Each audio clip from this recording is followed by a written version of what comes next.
गुरु साहिब अनुकूल हों, यही मनोरथ एक। गुरु साहिब अनुकूल हों, यही मनोरथ एक। बोली दयालु सद्गुरुदेव भगवान की जय। अनंत श्री विभूषित सद्गुरुदेव भगवान जी के चरण कमलों में दंडवत प्रणाम करते हुए पूज्य स्वामी जी एवं अन्य संतों को प्रणाम करते हुए आप सबों के हृदय कक्ष में जो भक्ति प्रेम के भाव उमड़ रहे हैं उनको वंदन है। सद्गुरु की कृपा, उनका अनुग्रह, उन्होंने हमें अपने चरण शरण में लगा रखा है। हम अपने जीवों को अपने चरणों की छाँव में बैठा रखा है। यहाँ आना, यहाँ आकर झूम जाना, यहाँ आकर सत्संग में बैठ जाना, इस बात को इंडिकेट करता है, इस बात को बताता है कि हमें कुछ रुचि है भगवान की तरफ, हमें कुछ जिज्ञासा है उनके लिए, हमें कुछ जानने का मन करता है, हम कुछ जानना चाहते हैं। जिन महाविभूति का आज जन्म दिवस हम मना रहे हैं, वो महाराज अपने आप में कितने बड़े थे। वो पूज्य श्री स्वामी जी के श्रीमुख से, पूज्य सतीश बहन जी के श्रीमुख से, अन्य संतों के श्रीमुख से सुनने को मिलता है। और जब मिलता है उस समय लगता है कि हम कितने बड़े महाराज के बच्चे हैं। तो शिष्य को अगर सिर्फ इतना भी याद आ जाए, गुरु का काम क्या है, वह शिष्य को उसका परिचय बता देता है। परिचय हमारा नाम नहीं, परिचय हमारा धन दौलत नहीं, परिचय यह नहीं कि हमारे में क्या क्वालिटी है, बोलना अच्छा आता है, गाना अच्छा आता है, पकाना अच्छा आता है, या जो भी है वह हमारा परिचय नहीं। गुरु शिष्य को एक परिचय देते हैं कि तुम भी उसी ब्राह्मी धारणा में जीने के अधिकारी हो जिस ब्राह्मी धारणा में मैं जीता हूँ। वे इस संसार में आकर उपदेश देते हैं कि इसी नरतन में आकर, इसी नरदेह में आकर लोगों ने ब्रह्मत्व को प्राप्त किया, साधना से, तपस्या से, गुरु प्रेम से। और हमारे महाराज जिनका हम जन्मदिन मना रहे हैं, हमारे सद्गुरुदेव परम गुरु भगवान जी का, उनके जीवन के इतने संस्मरण हमारे चित्त में भरे हुए हैं, जिनको देख के लगता है वाले थे। कितना उनका भोला भाव था, कितना बड़ा भाव था। छोटे थे उम्र में, लेकिन छोटा होने से क्या होता है, छोटाई बड़ाई तो आदमी की मानसिक धारणा से होती है, लेकिन जोश गुरु सेवा के लिए उससे बढ़कर था। जब कहा गया, जब नंगली सरकार गुरु महाराज जी ने, नंगली निवासी भगवान जी ने कहा कि मेरे लिए कार कौन खरीद कर लाएगा, तो सब महात्माओं ने जो कि प्रचारक थे हाथ उठा दिया। उसमें महाराज जी की उम्र भी बहुत छोटी थी, उन्होंने भी हाथ उठा दिया। तो महाराज पूछ पड़े कि ये लोग तो प्रचारक हैं, इनके तो भक्त लोगों से कांटेक्ट है, तो ये लोग तो भला कार ले आएंगे, तू भला कैसे लाएगा? कि मैं तो सबसे पहले ला दूंगा। बोले कैसे? बोले मैं जाऊंगा किसी सेठ के द्वार पर जाकर बैठ के अनशन कर दूंगा कि जब तक तू मेरे महाराज के लिए कार खरीद करके नहीं देता, मैं तेरे द्वार से नहीं उठूंगा। साधु समझ के मुझे मरने तो नहीं देगा और वो कार खरीद के आपको ला देगा। तो कहते थे महाराज कि तू कार खरीदने के लिए मरने की बात करता है, तो गुरु महाराज के लिए मरने के लिए कौन तैयार है?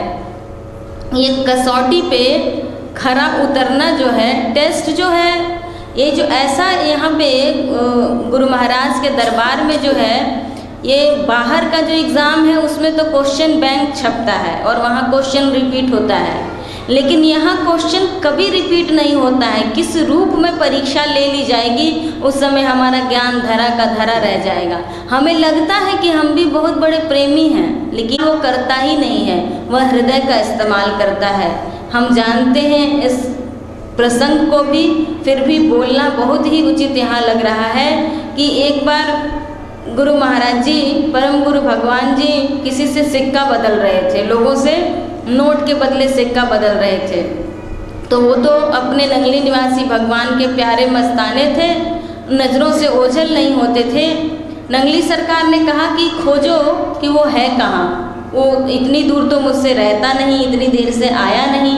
और उनको भी पता था कि दूर भी गया है तो मुझसे अलग नहीं है, उसका टारगेट ही कुछ अलग है। जिनको कुछ पाना होता है उनका कर्म बता देता है कि वो तो पाकर ही रहेंगे। उनको पता था कि कोई विशेष काम में लगे होंगे हमारे परम गुरु महाराज जी, तो उन्होंने उनके लिए बुलावा भेजा। तो उनको बुलाया गया कि महाराज जी याद कर रहे हैं। वहाँ पर गए तो उन्होंने उनका नाम लेकर पूछ दिया कि परम तुम क्या कर रहे थे। उन्होंने कहा कि महाराज मैं नोट के बदले सिक्के बदल रहा था।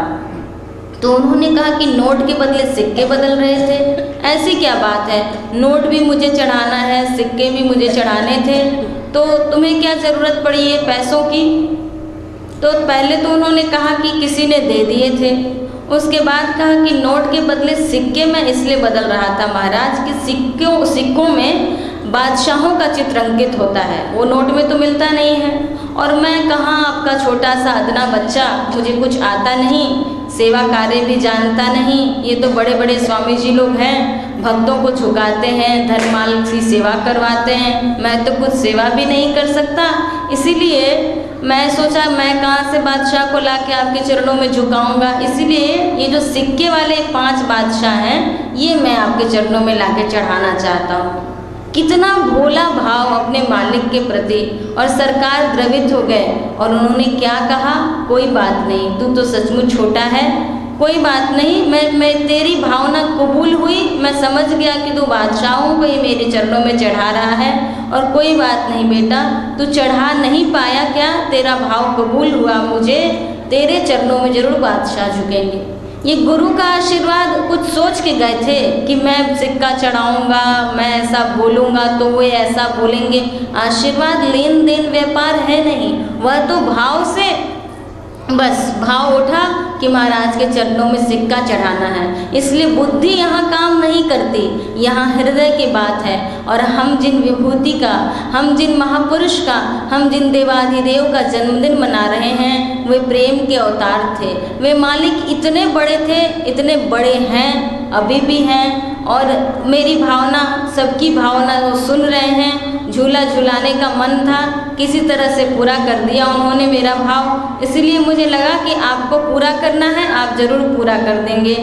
और स्वामी जी के माध्यम से अपने रूह को, अपने ज्ञान को, अपनी सारी शक्ति को उन्होंने जिनके अंदर डाल दिया है उनके चरणों में बैठते हैं। इसीलिए इस कीमती वक्त को खोने में न गुजारें, क्रोध में, लोभ में, अहंकार में चित्त न जाने कहाँ कहाँ डोलता रहता है। उसको स्थिर करके हम गुरु चरणों के प्रति, कहाँ मिलेगा हमें भगवान दूसरा, भगवान साकार सचल शिव हमें प्राप्त है। कहाँ ढूंढने जाएंगे, ढूंढने जाएंगे तो मूर्खता होगी। मिला हुआ धन गंवाया नहीं जाता और हीरा बार बार खोल के दिखाया नहीं जाता। इसलिए जो मिला है, बहुत मिला है, उनको सुन के, उनको देख के, उनके उपदेशों को ग्रहण करके, और सचमुच जो हमारे मालिक ने कहा है कि गंदगी से बचते हुए और खराबियों से अपने चित्त को बचाते हुए अच्छाइयों की ओर मोड़े। हमारा मन बहुत कमज़ोर है, अनंत जन्मों के गंदे संस्कार पड़े हुए हैं, और जिन संस्कारों को हम बार बार, जिन कार्यों को रिपीट करते हैं उसका संस्कार और जम जाता है। तो रिपीट करें तो अच्छा ही काम को बार बार क्यों नहीं सोचें। आज इस जन्म में सोच लेते हैं, अगले जन्म में वो करवा लेंगे। जिन्होंने हाथ थामा है वो बहुत सामर्थ्यशाली हैं, एक जन्म में नहीं 7 जन्म तक तो उतार ही देंगे। हमारा पहला जन्म ही सही, हमारा एडमिशन ही सही, हमारा आना बताता है कि हम एक कदम आगे ही बढ़े हैं, पीछे नहीं।